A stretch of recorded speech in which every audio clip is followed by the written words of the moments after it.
Hey everybody, and welcome back to Frontend Expert. In this video, we will be discussing the this keyword. So here in this example, all we have is a button, and it says click me. And then we have this empty JavaScript file. So let's start out by simply doing console.log of this. And if I run this code, you will see we log out the window object. So at the highest level, so the top level of our code, this simply means the global object, which in a browser is the window, but if you are using Node.js or something like that, it can be different depending on environments, but in a browser, this at the highest level is going to be the window.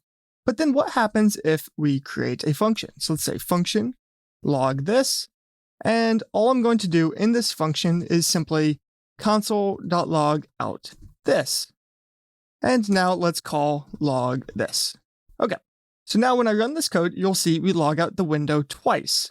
But what's going to be interesting here is this will differ based on if we're in strict mode. So I'm going to add use strict to the top of our file to give us strict mode, and this is actually now going to log out undefined. This is one of those differences between strict mode and non-strict mode. When we use strict mode, this will be undefined by default when simply calling functions at the top level. However, in non-strict mode, in this same function call, the this keyword would be equal to the global object, which is the window.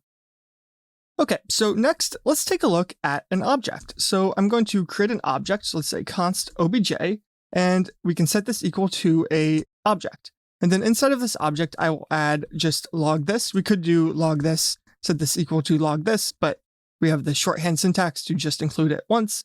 And now instead of simply calling log this, what I want to do is I want to call object.log this and see what this logs out. And what this is actually going to log out is that object. So I will remove this first console log to make everything a little bit easier to see. And let's add one more value to this object. So let's do num, set it equal to 10. And now when we run this, you see we get the object with the number equal to 10, as well as we have the log this function inside of that object. Okay, this makes sense. When we're in an object, the this keyword is going to be the object itself, which is very useful. This means that if we are creating some function to be called inside of an object, we can use this and safely know that it is going to refer to that object. But next, what I want to look at is what happens with event listeners. So I'll come back up to the top of the file, and let's select that button we have. So we can do const button and set this equal to document.query selector of the button tag. So this is just going to get that button. And now I want to add an event listener to it. So let's say button.add event listener, and I want to add a click event. And when I click on the button, let's simply call log this. Okay. Let's save this and click on the button, and you'll see it logs out the button itself. So whenever we have an event listener and we use the this keyword inside of the callback function, it's going to refer to whatever the event was happening on. So in this case, the event listener was listening on the button, so it is going to log out the button itself. Now, there is a slight nuance here, and that is if we use an arrow function. So what I'm going to do is come back over to the log this function and change it to a declaration of const log this and set this equal to an arrow function. And now I'll also move the log this function to be at the top of our file, so it is declared before it is being used. And now when I save this and we click on the button, you'll see we actually log out the window. So what is happening here is that arrow functions do not get their own this binding. So when we use an arrow function, the this keyword is just going to refer to whatever it was in the environment above where that function was. So in this case, because the function is at the global scope, the this keyword is just referring to the window. Okay, but let's come back over here and change this back into a standard function. So I will go back to our function log this and add the parentheses at the end here, and we can save this again. Now what I will do is I'm going to remove the rest of this code as we are not using it anymore, And let's simply add log this as a function call back in, and you will see we once again log out undefined. But what if we had some object that we wanted to pass as the this parameter? So for example, what if I had const obj and I set this equal to some object and it has a num of 10, but I don't want to add log this as a property on this object. I just want to call log this with this bound to the object.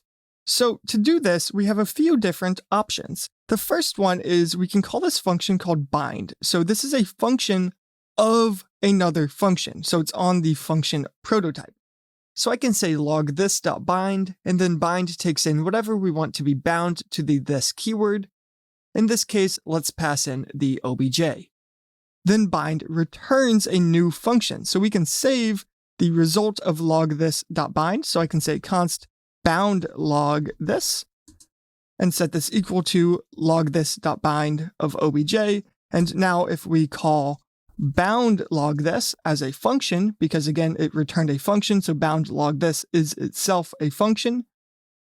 When I save this, you will see that we still get undefined for log this, so that function is unchanged, but bound log this is now logging out obj as the this keyword because we passed in obj to bind.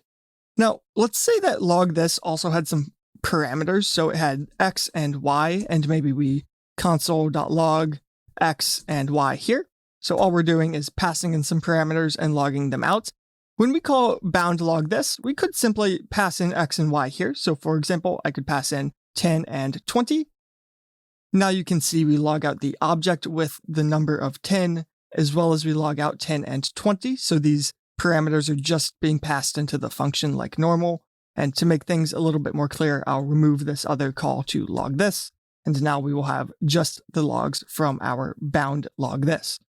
But there's another way we can do this. And what we can do is we can add the parameters to the bind call. So for example, I could say bind 10, 20 here, and then remove the calls here. So now what this has done is it has created a new function that already has passed in 10 and 20. So these values will always be passed in to the first two parameters. And now when I run this, we get the exact same result.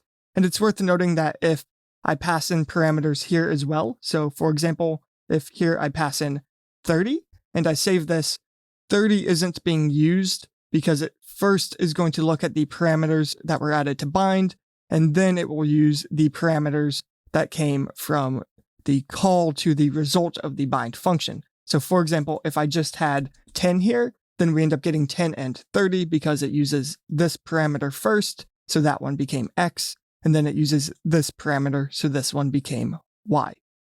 Now, sometimes you don't want to return a new function, you just want to call the function immediately. You only need it one time. And the way we can do that is through another function of the function prototype. So we can say log this dot call, and this works the same way as bind, the only difference being that it doesn't return a new function, it just immediately calls it. So we can say call of obj, and let's pass in 10 and 20 again. And then let's remove the bound log this for now, and we can get rid of this call. And you'll see that we get the result of logging out 10 and 20, as well as that object that we passed in here. And we can also pass in anything here to both bind and call, so it doesn't need to be an object. For example, if I passed in the number 123, then 123 is now bound to this. That said, this is a bit of an anti-pattern, and the behavior can be a bit strange in some cases since we usually expect this to be an object. For example, in non-strict mode, this number, and any primitive for that matter, would be converted into a wrapper object. And similarly, null and undefined would be converted back into the global window object. So anyways, let's switch back to obj, and then the takeaway is simply that this argument should almost always be an object. And finally, there is one more function like this, and that is going to be apply. So apply works the exact same way as call. The only difference is that rather than passing in the parameters individually, we will pass them in as an array. So apply with an array of these values is the exact same thing. as call with the values individually as parameters. Okay, next, let's remove all of this code. And what I want to look at now is how we can use this within the array iteration functions. So let's create an array. We can call it 1, 2, 3. So we'll have the values 1, 2, and 3. So what I want to do is on this array call for each. And inside of for each, I will pass an anonymous function. Let's take the number, and for now, simply console.log out the number. Now we can add these semicolons, run this code, and as you would expect, we log out 1, 2, and 3. But now, what would happen if inside of this function, we console.log this? Well, we log this, and because we created a function, so we have this anonymous function inside of the for each loop, this is going to be equal to the window. And of course, if we added use strict here, then now it's going to log out undefined. Additionally, if we add an arrow function here, then the arrow function is not going to get any new this binding, so the arrow function is going to end up logging out the window because of the fact that this context above the arrow function is the global context, which is the window in the browser. But let's go back to our anonymous function. And what I want to show now is we have another parameter that we can pass to the for each loop, and we can pass this parameter to most of the iteration functions on the array. And that is going to be what they call the this argument, and it goes after the callback function. So for example, I could pass an object after this callback function and give it a number of 10. And now when I run this code again, you will see that the object with num set to 10 has been bound to the this keyword. So when we log out this in each iteration, we log out the object that we passed in. However, if we change this back to an arrow function, it will still act just like an arrow function, and we will log out the window because of the fact that the arrow function does not have its own this context, and thus it just ends up with the global this, which is the window. Okay, now let's remove this array and the for each call. And what I want to do now is I want to look at a class. So let's create a class. We can call it class person. And inside of this class person, we will have a constructor. And maybe this constructor takes in a name and sets this.name equal to the name. And then we can have a method on the class. So let's call the speak method. And we will have this method maybe console.log hello, I am plus this.name. What this is going to do is it creates a person class, and we have the constructor, which uses the this keyword, as well as we have the speak function, or the method on the person class, and it is also using the this keyword. So let's create a person and see how this is going to work. So I can say const, and I will make this person myself. So we can say const Connor equals new person, and for the name, I will pass Connor. So now let's save this code. And what I want to do first is in the constructor, let's console.log this. And when I save this, you can see we get the person, but it's just an empty object. So what happens when we call the constructor function is the this keyword is bound to the new object that is being created. So I can get rid of this, and you can see that we have this.name setting the name. So if I console.log this after the this.name being set to name, you can see now we have the person with the name of Connor. Okay, now let's remove this console log as well, and let's look at the speak function. So I'm going to call Connor.speak, and what this is going to log out is hello, I am Connor. And the way this works is that in any method on a class, so for example, the speak method, the this keyword is going to refer to that current object. So if I added one more person, so let's say const Clement and set Clement equal to a new person and say Clement, then if we call Clement.speak, we are going to end up seeing hello, I am Clement. So the this keyword is referring to the object that is this instance of a person, so this specific object. Okay, so that's going to do it on this video on the this keyword. The key point to remember here is that this is usually going to be a runtime binding, which means that it is based on the context with which we call the this keyword. So in a function, this isn't always going to be the same thing based on where we called that function. And most of the time, JavaScript is pretty reasonable about this. It usually results in the keyword of this equaling whatever we would expect it to equal in that context.